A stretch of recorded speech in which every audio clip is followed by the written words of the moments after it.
हल षष्ठी संपूर्ण व्रत कथा विस्तार से। व्रत के चमत्कार से उत्तरा का गर्भ फिर से हो गया था जीवित। हल षष्ठी व्रत भाद्र मास की कृष्ण षष्ठी को रखा जाता है। इस व्रत को करने के लिए सुबह संकल्प लिया जाता है और फिर पूरे दिन हल से जोती गई और खेत में उगाई गई चीजों को नहीं खाया जाता है। माताएं अपनी संतान की दीर्घायु और खुशहाली के लिए यह व्रत करती हैं। इस व्रत को भगवान कृष्ण के बड़े भाई बलराम जी के जन्मोत्सव के रूप में रखा जाता है और अपने बच्चों की खुशहाली के लिए प्रार्थना की जाती है। इस व्रत को करने वाली माताओं के लिए पूजा में व्रत कथा का पाठ करना अनिवार्य होता है, वरना उनकी पूजा पूर्ण नहीं मानी जाती। आइए जानते हैं। एक समय राजा युधिष्ठिर ने भगवान श्री कृष्ण से कहा कि आपने संसार की भलाई के लिए ही अवतार धारण किया है। इस समय सुभद्रा और द्रौपदी अपने पुत्रों के मरने से शोकाग्रस्त हैं तथा अभिमन्यु की स्त्री उत्तरा का गर्भ भी अश्वत्थामा के ब्रह्मास्त्र से खंडित हो गया है। माता पिता को संतान के बिना अत्यंत दुख है। अतः हे प्रभु, आप कोई ऐसा व्रत, दान अथवा उपाय बताएं जिससे कि माता पिता संतान शोक से दुखी न हो और उत्तम, दीर्घायु तथा स्वस्थ संतान उत्पन्न हो। ये सुनकर भगवान कहने लगे, हे राजन, मैं तुमको एक व्रत बतलाता हूँ जिसको नियम पूर्वक करने से खंडित गर्भ भी जीवन पा जाता है तथा संतान दुखी नहीं होती है। राजा युधिष्ठिर के पूछने पर भगवान श्री कृष्ण ने कहा, प्राचीन काल में सुभद्र नाम का एक प्रसिद्ध राजा था। उसकी रानी का नाम सुवर्णा था और उनके एक हस्ती नाम का प्रतापी पुत्र था जिसने अपने नाम से हस्तिनापुरी बसाई। राजपुत्र एक दिन धात्री के साथ गंगा जी में स्नान करने गया और गंगा जल में जल क्रीड़ा करने लगा। इतने ही में एक ग्राह उसे जल में खींच ले गया। धात्री ने ये घटना जाकर रानी को बताई। ये सुनकर रानी सुवर्णा बहुत दुखी हुई और क्रोध में उसने धात्री के पुत्र को धधकती हुई अग्नि में डाल दिया। तदनंतर राजा और रानी अपने अपने प्राण त्यागने को तैयार हो गए। उस धात्री की माँ भी अपने पुत्र शोक में किसी निर्जन वन में चली गई। वह धात्री वहाँ एक सुनसान मंदिर में शिवजी, पार्वती तथा गणेश जी की पूजा करने लगी। प्रतिदिन पूजन व ध्यान करके वह तृण, धान्य तथा महुआ खाया करती थी। भगवान बोले, हे राजा युधिष्ठिर, इस प्रकार व्रत करते हुए उसके प्रताप से भाद्रपद मास की कृष्ण पक्ष की षष्ठी के दिन नगर में एक अद्भुत दर्शन हुआ कि एकाएक धात्री का पुत्र अग्नि में से जीवित निकल आया।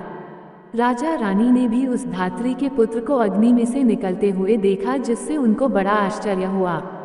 उन्होंने पंडितों से उसके जीवित बचे रहने का कारण पूछा। इसका रहस्य बताने के लिए शिवजी की आज्ञा से दुर्वासा ऋषि वहां आए। राजा ने दुर्वासा ऋषि को आया जानकर उनकी अगवानी करके अर्घ्य आदि से उनका पूजन किया तथा बारंबार नमस्कार करके धात्री के पुत्र के जीवित निकलने का कारण पूछा। दुर्वासा ऋषि ने कहा, हे राजन, उस धात्री ने वन में जाकर नियम पूर्वक अति भक्तिभाव से भगवान शिवजी का, स्वामी कार्तिकेय, पार्वती जी एवं गणेश जी का ध्यान, पूजन, स्मरण इत्यादि श्रद्धा सहित तथा नियम पूर्वक व्रत किया है। यह उस व्रत का ही प्रभाव है जिसके कारण धात्री का पुत्र जीवित ही मिल गया। अतः आप भी वहां जाकर यह धार्मिक कर्म करें।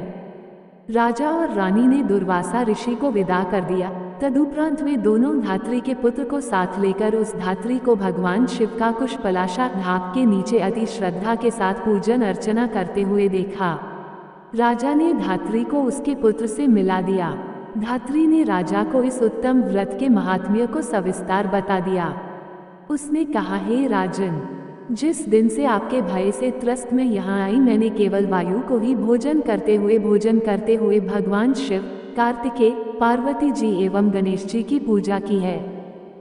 एक दिन आधी रात के समय स्वप्न में भगवान शिव ने मुझे दर्शन दिया और कहा, तेरा पुत्र जीवित हो गया है क्योंकि तूने हमारा व्रत एवं पूजन बड़ी श्रद्धा तथा भक्ति से किया है।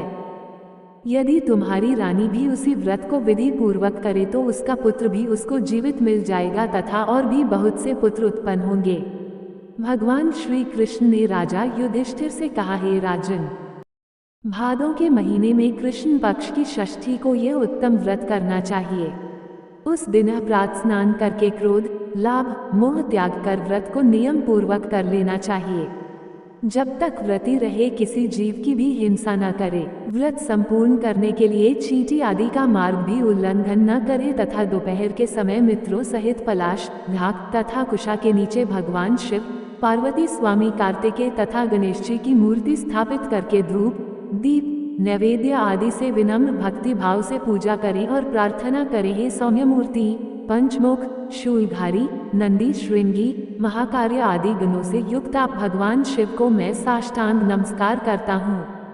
शिव हरकांता, प्रकृति श्रेष्ठ हेतु सौभाग्यदायिनी गौरी और माता पार्वती को मैं नमस्कार करता हूँ। हे मयूर वाहन, हे क्रोंच पर्वत को विदीर्ण करने वाले कुमार विशाख और स्कंद, आप स्वामी कार्तिकेय को बारंबार नमस्कार है, फिर साष्टांग प्रणाम है। इस प्रकार इन चारों देवताओं की भली प्रकार पूजा करें। फिर ब्राह्मणों सहित गाजे बाजे से अपने घर को जावे। उस दिन समा के चावल का भोजन करें और दही, दूध, घी तथा मट्ठा विशेष रूप से खाएं। जो स्त्री पुरुष इस व्रत को विधि से करता है वह पुत्र और पौत्रवान होकर सुखी होता है। धात्री की ऐसी बात सुनकर राजा राभी ने विधिपूर्वक इस व्रत को किया, जिसके प्रताप से वह राजा पुत्र शीघ्र ही ग्राह के गले से निकलकर बोलने लगा। ये चमत्कार देखकर राजा रानी ने भगवान शिव के चरणों में नमस्कार किया। इस व्रत के प्रभाव से राजा को और भी कई आयुष्मान पुत्र प्राप्त हुए तथा राज्य में अनावृष्टि, महामारी, दुर्भिक्ष आदि के उपद्रव दूर हो गए और राजा अनेक वर्षों तक निर्विघ्न राज्य करते रहे। श्री कृष्ण भगवान ने कहा, हे युधिष्ठिर, यदि उत्तरा भी यह व्रत विधिपूर्वक करे तो उसके सब दुख दूर हो जाएंगे। भगवान के एक वचन सुनकर राजा युधिष्ठिर कृतकृत्य हो गए और अश्वत्थामा द्वारा खंडित किया हुआ उत्तरा का गर्भ इस व्रत के प्रभाव से जीवित हो गया। इस व्रत के करने से वंश स्थिर होता है।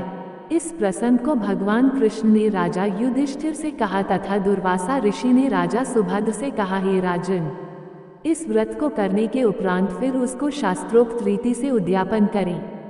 उद्यापन में सुवर्ण, महिषी, गौ और वस्त्र ब्राह्मणों को दान में दें। सोने अथवा चांदी की मूर्ति बनाकर वेदपाठी ब्राह्मणों सहित उनका पूजन करें। दुर्वासा ऋषि ने कहा, हे राजन, विद्वान धर्मनिष्ठ राजा युधिष्ठिर ने भी इस व्रत को उत्तरा से करवाया था, जिसके प्रभाव से उसका अश्वत्थामा द्वारा खंडित किया हुआ गर्भ उदर में हिलने डुलने लगा तथा गर्भ राजा परीक्षित के रूप में प्रकट हुआ। जो कोई मनुष्य यह उत्तम व्रत करता है उसके सब कार्य सिद्ध होते हैं, पुत्र पौत्रों की प्राप्ति होती है तथा शिवलोक में उसकी पूजा होती है।